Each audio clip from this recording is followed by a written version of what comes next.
Hello. आज हम बात करने वाले हैं Jamia Millia Islamia entrance test preparation 2021-22 से रिलेटेड बात करने वाले हैं कि आप कैसे एंट्रेंस टेस्ट की प्रिपरेशन करें कि आपका एग्ज़ाम फर्स्ट अटेम्प्ट में ही निकल जाए। तो इस टॉपिक पे जो है ज़्यादातर बच्चों को डाउट हो रहा था, क्या अभी एंट्रेंस टेस्ट की प्रिपरेशन स्टार्ट करें तो क्या एंट्रेंस टेस्ट निकल जाएगा या नहीं निकलेगा। आइए हम एक एक करके बात करते हैं। सबसे पहले मैं आप लोगों को बताऊं, चाहे आप किसी भी कोर्स की एंट्रेंस टेस्ट की प्रिपरेशन कर रहे हो, अगर आप अभी भी एंट्रेंस टेस्ट की प्रिपरेशन स्टार्ट करते हैं तो एंट्रेंस टेस्ट निकल जाएगा। अगर आप सोचेंगे कि मैं एंट्रेंस एग्ज़ाम से पहले तैयार करूं कि 10 से 5 दिन में एंट्रेंस टेस्ट की प्रिपरेशन, तो 10 से 5 दिन में एंट्रेंस टेस्ट की प्रिपरेशन नहीं होती है। आपको एंट्रेंस टेस्ट की प्रिपरेशन करने के लिए अगर हम बात करें तो मिनिमम आपको 2 से 3 मंथ चाहिए ही हैं, अगर आप सही तरीके से प्रिपरेशन करना चाहते हैं एंट्रेंस टेस्ट की और एडमिशन लेना चाहते हैं। तो अभी आपके पास 2 से 3 मंथ सफिशिएंट है, ठीक है। पहली चीज़ तो ये। तो आपको स्टार्ट कैसे करनी है प्रिपरेशन, हम ये बात करते हैं, उसके बाद हम बाकी चीज़ें लास्ट में बात करते हैं। सबसे पहले चीज़, आप किसी भी कोर्स की एंट्रेंस टेस्ट की प्रिपरेशन कर रहे हो, चाहे हम एग्जांपल ले लें, जैसे चाहे आप फिर आप बीबीए की कर रहे हो, या फिर आप बीए एलएलबी की कर रहे हो, या फिर आप बीए पॉलिटिकल साइंस की कर रहे हो, ठीक है। सबसे पहले चीज़ तो आप प्रिपरेशन अभी से ही स्टार्ट करें। ऐसा नहीं है कि मैं कल से स्टार्ट करूंगा, परसों से स्टार्ट करूंगा, नहीं। आप अभी से ही प्रिपरेशन स्टार्ट करें। आपको समझ नहीं आ रहा स्टार्ट कहाँ से करनी है, तो सबसे पहले आप एक पेपर कर लीजिए। जैसे हम कह सकते हैं कि आप एक मॉक टेस्ट कर लीजिए, ठीक है। अब मॉक टेस्ट तो अवेलेबल वैसे आपको नहीं मिलेंगे, लेकिन जामिया मिलिया इस्लामिया के पेपर्स आपको मिल जाएंगे, ठीक है। तो आपको क्या करना है, सबसे पहले एक पेपर करना है और पेपर करके अपने आप को टेस्ट करना है कि आपके उसमें मार्क्स कितने आए हैं, ठीक है। तो सबसे पहले चीज़ आपको क्या करना है, एक मॉक टेस्ट करना है, ये आपको ध्यान रखना है। और सबसे ज़रूरी, अभी स्टार्ट करें, अब वेट ना करें। अगर अब भी आप वेट करेंगे तो कहीं ना कहीं आप एंट्रेंस एग्ज़ाम क्रैक करने से पीछे रह जाएंगे। तो आप अभी से स्टार्ट करें, बिल्कुल एंट्रेंस टेस्ट निकल जाएगा, अभी सफिशिएंट टाइम है, ठीक है। तो सबसे पहला काम आपको क्या करना है कि आज से ही आपको एंट्रेंस टेस्ट की प्रिपरेशन स्टार्ट कर लेनी है, ठीक है। और सबसे पहले आप करेंगे एक मॉक टेस्ट। सेकेंड चीज़, आप शेड्यूल बनाएंगे या फिर आप कह सकते हैं एक टाइम टेबल बना लीजिएगा। टाइम टेबल आप अपने हिसाब से बनाइएगा, जिस हिसाब से आपको लग रहा है कि हाँ मेरे को इस चीज़ पे ध्यान देना है, उस टॉपिक पे ध्यान देना है, इस टॉपिक पे ध्यान देना है, तो उस हिसाब से आप अपना टाइम टेबल बनाइए। अब ऐसा नहीं है कि टाइम टेबल में आप जो है 10 घंटे पढ़ें, 8 घंटे पढ़ें, 4 घंटे पढ़ें। आप अपने हिसाब से बनाइए और टॉपिक वाइज बनाइए। आप एक चीज़ टारगेट लेके चलिए। पॉइंट नंबर सेकंड जो मैं आपको बता रहा हूँ कि आपने डिसाइड कर लिया कि आज मुझे जो है एक टॉपिक पढ़ना है। मान लीजिए मुझे आज पॉलिटिकल साइंस पढ़नी है, तो पॉलिटिकल साइंस को आप डिवाइड कर लीजिए पहले कि मुझे ये जो पॉलिटिकल साइंस वाला पार्ट है ये मुझे कवर करना है 4 से 5 दिन में, ठीक है। अब उसी हिसाब से आप पेजेस देख लीजिए या कंटेंट देख लीजिए और उस हिसाब से उस पार्ट को पूरा डिवाइड कर लीजिए और 4 दिन में उसको ख़त्म कीजिए। ऐसा नहीं है आपने 4 घंटे का टाइम टेबल बना लिया और आउटपुट जो है आधे घंटे का भी नहीं है। आउटपुट बेसिस पे आपको काम करना है, ये नहीं कि कितने घंटे करना है। सिर्फ और सिर्फ आपको ये देखना है कि आप आउटपुट कितनी देर में, अगर आप 1 घंटे में टॉपिक कवर कर पा रहे हैं तो आप 1 घंटा ही पढ़िए। आपको 4 घंटे पढ़ने की ज़रूरत नहीं है, 1 घंटा भी काफ़ी होगा। ये चीज़ आपको ध्यान रखनी है, ठीक है। Point number third, entrance test का जैसे मैंने आपको बताया, आप किसी भी कोर्स के एंट्रेंस टेस्ट की प्रिपरेशन कर रहे हो, कहीं ना कहीं सिलेबस जो है 3 से 4 पार्ट में डिवाइडेड होता है। नॉर्मली 4 पार्ट में डिवाइडेड होता है। अगर हम बात कर लें general knowledge, current affairs, English, maths और रीजनिंग, अगर हम बात करें, ठीक है। तो नॉर्मली जो है इसी तरीके से जो है एंट्रेंस टेस्ट का सिलेबस होता है और आपको क्या करना है, इसमें से कोई भी 3 आपको चूज़ करने हैं। चाहे जनरल नॉलेज हो, चाहे करंट अफेयर्स, चाहे इंग्लिश, चाहे मैथ्स, चाहे रीजनिंग, इसमें से आपको चूज़ करना है कि आपका एरिया कौन सा स्ट्रांग है। मैंने एक चीज़ आपको बताई कि कट ऑफ जो है 100% नहीं जाने वाली, 90% कट ऑफ नहीं जाने वाली। ज़्यादातर कोर्सेज़ की मैं बात कर रहा हूँ, ज़्यादातर कोर्सेज़ की जो कट ऑफ अगर हम बात करें, अगर आप 55 to 65 की रेंज में भी हैं तो बस बिल्कुल आप सेफ जोन में हैं। ज़्यादातर कोर्सेज़ की अगर हम बात करें कट ऑफ, और अगर हम बात करें 45 से 55, इस रेंज में भी रहती है ज़्यादातर कोर्सेज़ की कट ऑफ।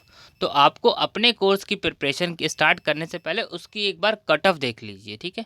यूट्यूब पे आपको वीडियो मिल जाएगी, ठीक है। मैंने वैसे काफ़ी हद तक के रिजल्ट्स की वीडियो बना रखी हैं, तो आप वो देख सकते हैं। उसमें आपको आपके कोर्स की कट ऑफ का आइडिया लग जाएगा, फर्स्ट कट ऑफ कितनी गई है, लास्ट कट ऑफ कितनी गई है, और आप इजीली आइडिया लगा पाएंगे कि हाँ मुझे किस लेवल तक की प्रिपरेशन करनी है।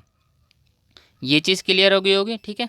नेक्स्ट जो जनरल अवेयरनेस जनरल नॉलेज की वीडियोस है वो ऑलरेडी जो है चैनल्स पे अपलोड है। जामिया पेपर के रिलेटेड अगर हम बात करें तो आपको जो है प्लेलिस्ट का लिंक मैं आपको डिस्क्रिप्शन में दे दूंगा, आप वहाँ से देख सकते हैं। और चैनल का लिंक भी मैं आपको डिस्क्रिप्शन में दे दूंगा। बाकी आप यूट्यूब पे भी सर्च कर सकते हैं जनरल अवेयरनेस फंडा, ठीक है, जनरल अवेयरनेस फंडा, ठीक है। आपको काफ़ी हद तक के जो है काफ़ी इंपॉर्टेंट वीडियोस अपलोड हो रही हैं धीरे धीरे, और भी सारी वीडियोस अपलोड धीरे धीरे हो जाएंगी ताकि आपके ज़्यादातर एमसीक्यू क्वेश्चंस कवर हो जाएं।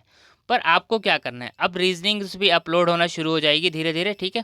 आपको करना क्या है, जैसे कि मान लीजिए आपने एंट्रेंस टेस्ट का सिलेबस आपके 4 पार्ट्स में डिवाइडेड है, English, general knowledge, maths, reasoning, ठीक है। ये हमने मान लीजिए 4 पार्ट्स हैं, ठीक है। तो आपको इसमें 3 पार्ट चूज़ करने हैं। अगर मैं आपको बेस्ट कहूँ तो आपको ये बेस्ट 3 पार्ट चूज़ करने चाहिए। अगर आपकी इंग्लिश वीक है, ज़्यादातर बच्चों को इंग्लिश में प्रॉब्लम्स है, तो आप ये 3 पार्ट चूज़ कीजिए ना। ऐसा कहीं थोड़ी ना लिखा है कि आपको इंग्लिश में अलग से मार्क्स लाने हैं, जीके में अलग से लाने, मैथ्स में अलग लाने, ऐसा तो है नहीं। आपके ओवरऑल मार्क्स देखे जाते हैं, ठीक है। आपको ऐसा नहीं है कि आपके सब्जेक्ट वाइज मार्क्स होने चाहिए कि आपके इंग्लिश में आपने इतने एंट्रेंस टेस्ट में लाने ज़रूरी हैं, ऐसा कुछ भी नहीं है।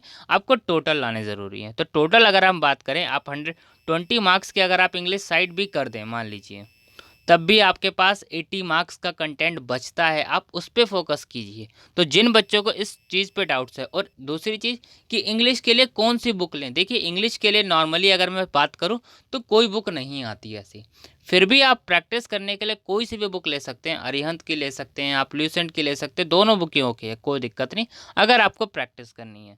पर वैसे मैं बात करूँ सीरियस वे में कि अगर हम बात करें क्या कोई पर्टिकुलर बुक सच में आती है प्रिपरेशन के लिए, तो प्रिपरेशन के लिए आपको इसके रिगार्डिंग कोई बुक नहीं मिलेगी, ये आपको खुद ही करना पड़ता है नॉर्मली अगर मैं बात करूं। बाकी प्रैक्टिस के लिए आप बुक ज़रूर ले सकते हैं, ठीक है। तो आप बाकी चीज़ पे सबसे अच्छे से ध्यान दीजिए, कोई प्रॉब्लम नहीं होगी। नेक्स्ट आता है कि जो है करंट अफेयर्स हम कहाँ से करें। सबसे ज़रूरी कि करंट अफेयर्स कहाँ करें। करंट अफेयर्स के लिए आप कोई भी, बहुत साइट्स अवेलेबल हैं, ऐसा नहीं है कि करंट अफेयर्स के लिए साइट्स अवेलेबल नहीं है।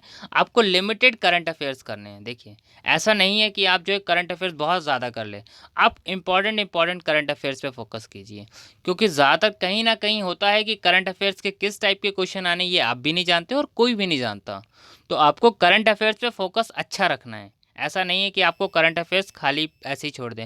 न्यूज़पेपर से रीड कर सकते हैं आप, बेटर रहेगा। आप मैगजीन से रीड कर सकते हैं। सब कुछ कंटेंट आजकल ऑनलाइन अवेलेबल है, ऐसा नहीं है कि कोई चीज़ें अवेलेबल नहीं हैं, ठीक है।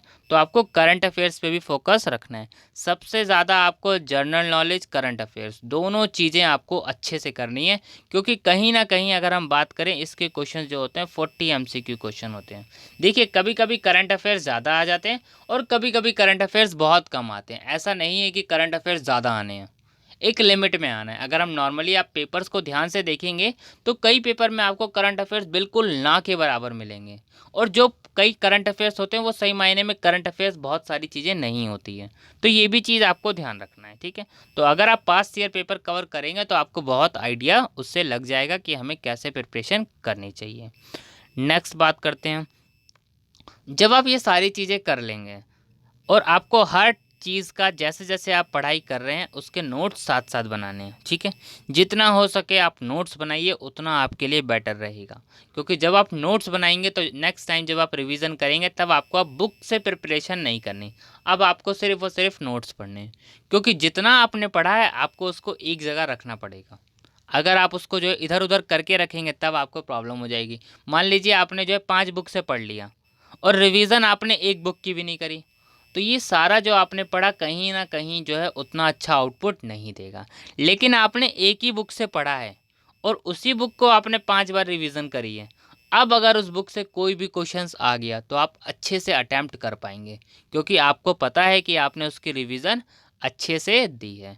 जितना ज़्यादा हो सके एंट्रेंस टेस्ट निकालने के लिए मैं एक ही चीज़ कहूँगा, आपको पास्ट ईयर पेपर ज़्यादा से ज़्यादा करने चाहिए, और अपने ही पेपर नहीं अदर कोर्सेज़ के भी। क्योंकि मैंने आप लोगों को कई बार बताया कि एंट्रेंस टेस्ट का सिलेबस ज़्यादातर कोर्सेज़ का यूजी लेवल पे अगर मैं बात करूँ तो ज़्यादातर कोर्सेज़ का सेम है। तो अगर कोर्सेज़ का सिलेबस सेम है तो आपको वो पेपर भी कवर करने चाहिए, क्योंकि कहीं ना कहीं क्या होता है, क्वेश्चंस अगर हम बात करें 10 से 15% जो क्वेश्चंस के पेपर के अगर हम बात करें क्वेश्चन होते हैं वो कहीं ना कहीं रिपीट में आपको मिलने के चांसेस होते हैं, और कभी कभी ज़्यादा भी हो जाते हैं। कभी कभी ये 20% तक भी पहुँच जाता है। तो ऐसा नहीं है, मैं ये नहीं कह रहा कि उसमें से ही पूछा जाएगा, पर मैं एक बात बता रहा हूँ कि आपको कहीं ना कहीं जो कभी कभी बहुत ज़्यादा होता है कि ये क्वेश्चंस आ जाते हैं, और जब आप पेपर दे के आ जाते हैं तब आपको आइडिया लगता है कि ये चीज़ें नहीं हैं। और नेक्स्ट एक और चीज़ है कि हाँ, जो पेपर होते रहेंगे साथ साथ 2021 के मैं अपलोड करता रहूँगा, जैसे ही पेपर स्टार्ट होंगे जो भी अपडेट्स नए नए पेपर होंगे, और वो भी आपको अच्छे से कवर करके जाने हैं, ताकि आप लोगों को आइडिया हो जाए कि करंट अफेयर्स के क्वेश्चंस का लेवल क्या है। क्योंकि जो 2020 के पेपर्स हुए थे या जैसे बाकी थे कुछ पेपर, तो कहीं ना कहीं कुछ करंट अफेयर्स के क्वेश्चन, अगर मैं बात करूँ 2 से 3 क्वेश्चन सेम क्वेश्चन जो ज़्यादातर एग्जाम्स में पूछे गए थे। इसीलिए मैं आप लोगों को कह रहा हूँ कि आपको अदर पेपर्स भी ज़रूर करने चाहिए, क्योंकि अभी सफिशिएंट टाइम है। आप जितना ज़्यादा प्रैक्टिस करेंगे, जितने ज़्यादा एमसीक्यू क्वेश्चन करेंगे, उतना आपके लिए सबसे अच्छा होगा। ठीक है, ये चीज़ आपको ध्यान रखनी है। मैंने आपको बता दिया, बुक्स आपको ज़्यादा रीड नहीं करनी है। बुक्स आपको जितनी आप रीड करेंगे आप उतनी आपने 5 बुक पढ़ ली, लेकिन पाँचों की पाँचों बुक की आपको रिवीजन ज़रूर करनी है, ये चीज़ आपको ध्यान रखनी है। और आप कोशिश कीजिए जनरल अवेयरनेस, मैथ्स और रीजनिंग, इस पे सबसे अच्छे से और सबसे ज़्यादा फोकस कीजिए, क्योंकि जितना ज़्यादा आप इसको फोकस करेंगे उतना इजी रहेगा आप लोगों के लिए एंट्रेंस निकालने के लिए। रीजनिंग का लेवल अगर हम बात करें तो बेसिक्स रीजनिंग रहती है, ऐसा नहीं है कि हाई लेवल के रीजनिंग के क्वेश्चंस आते हैं, बहुत बेसिक्स क्वेश्चन आते हैं। तो अगर आप वो क्वेश्चंस कवर कर लेंगे तो आपका ईजिली एंट्रेंस टेस्ट निकल जाएगा। ठीक है, एक ये चीज़ क्लियर हो गई। और नेक्स्ट एक और चीज़, मैं लास्ट में आपसे एक चीज़ ये कहना चाहूँगा कि यस, अभी भी आप स्टार्ट करेंगे तो एंट्रेंस टेस्ट निकल जाएगा, परेशान नहीं होइए। लेकिन अगर अभी आप एंट्रेंस टेस्ट स्टार्ट नहीं करते, आप सोचते हैं कि एंट्रेंस एग्ज़ाम पोस्टपोन हो सकते हैं, तो मैं उसके हिसाब से नहीं, आप ये सोच के चलिए एग्ज़ाम कोई पोस्टपोन नहीं हो रहे, आपको एग्ज़ाम से देने हैं और आपको एंट्रेंस टेस्ट क्लियर करना है। आप अगर ये सोच के प्रिपरेशन करेंगे तो आप ठीक सही रास्ते पे जा रहे हैं। अगर आप ये सोचेंगे कि पोस्टपोन कर सोच लेते हैं, तो पोस्टपोन का सोचेंगे तो कहीं ना कहीं आप अपने लिए ऑप्शन क्रिएट कर रहे हैं, और आप ऑप्शन क्रिएट करेंगे और एग्ज़ाम्स हो गए तब आपके लिए प्रॉब्लम हो जाएगी। इसलिए ऐसा ना सोचें कि एग्ज़ाम पोस्टपोन होंगे, पोस्टपोन होंगे नहीं होंगे ये कोई नहीं कह सकता। क्या पता एग्ज़ाम्स हो जाए, क्या पता पोस्टपोन हो जाए, हो कुछ भी सकता है, इसके लिए कोई भी ये नहीं कह सकता कि क्या होना है। ठीक है, लेकिन मैं यही कहूँगा कि आप एंट्रेंस की प्रिपरेशन स्टार्ट रखें और आप एंट्रेंस की प्रिपरेशन करते रहें। तो ये चीज़ डाउट मत पूछिए कि एग्ज़ाम पोस्टपोन होंगे, ये कोई नहीं कह सकता। ठीक है, क्या एग्ज़ाम्स की डेट्स बढ़ेंगी, फॉर्म्स की डेट कुछ भी है वो अपडेट, जब तक कि ऑफिशियली अपडेट नहीं आएगा ये कोई भी नहीं कह सकता। पर हाँ, मैं ये ज़रूर कहूँगा कि पोस्टपोन होने के चांसेस बहुत कम होंगे, ऐसा नहीं है कि पोस्टपोन होंगे। तो इसलिए आपकी जो डेट्स आ गई हैं, अब उसी हिसाब से एंट्रेंस की प्रिपरेशन करिए, क्योंकि आपके पास अगर मैं बात करूँ तो आपके पास जस्ट 2 मंथ ही हैं पूरे पूरे, उसके बाद तो एग्ज़ाम ही शुरू हो जाएंगे। ठीक है, तो ये था हमारा जो इसके रिगार्डिंग बच्चे वीडियो चाह रहे थे। अब आपको समझ आ गई होंगी चीज़ें सारी। ठीक है, थैंक यू।